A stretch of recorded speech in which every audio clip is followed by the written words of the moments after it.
Good morning! For today's video ay kalabasa puto naman ang ating lulutuin.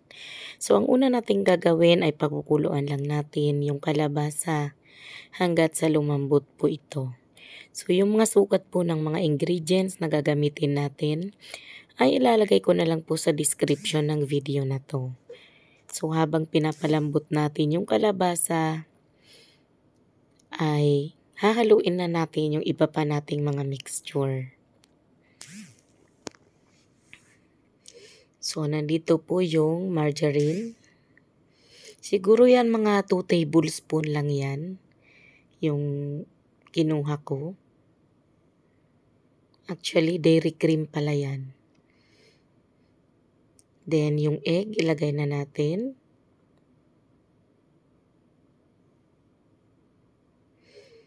Batihin natin ng maayos.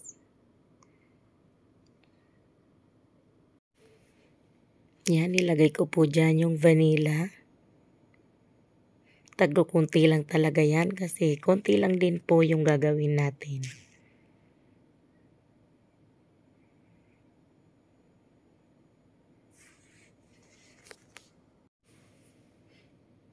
Yan, ilagay ko na rin po yung sugar.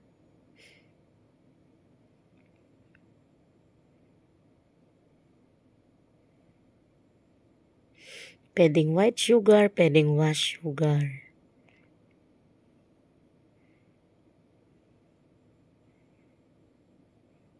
Then, nilagay po natin yung condensed milk.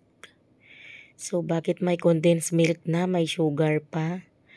Di naman po kasi makakatamis kung yun lang pong sugar yung ilalagay natin ay yung condensed milk lang.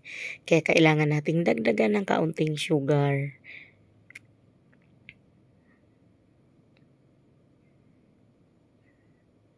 Yun, ilagay na natin yung flour, yung baking powder.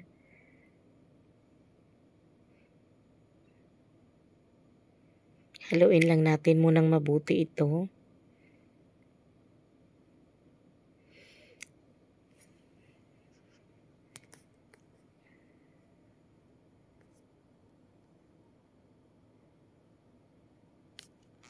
Ayan, fast forward na para bumilis na.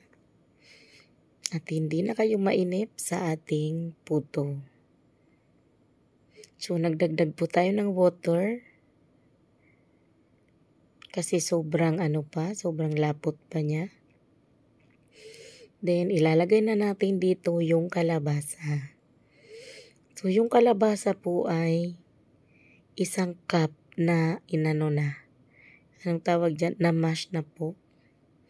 Nadurog na po na mabuti yung ating kalabasa.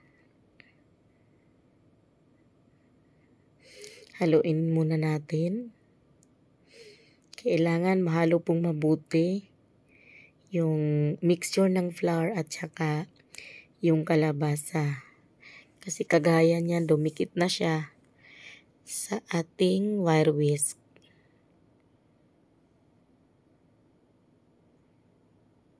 So, habang ginagawa natin to, pwede ka na pong magpakulo ng tubig sa steamer para ready na siya. Yan, so okay na. Pwede na tayong maglagay sa mga puto molder natin. Ayan, hindi ko po masyadong pinupuno yan. At dito lang tayo sa rice cooker na steamer magluluto nito. Kasi di naman po yan masyadong marami.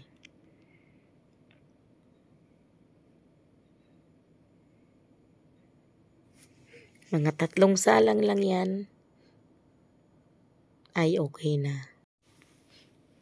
Ayan, steam na natin siya ng 10 minutes. At sa loob po ng 10 minutes ay magiging ready na yan. Actually, pwede mo po siyang lagyan ng cheese.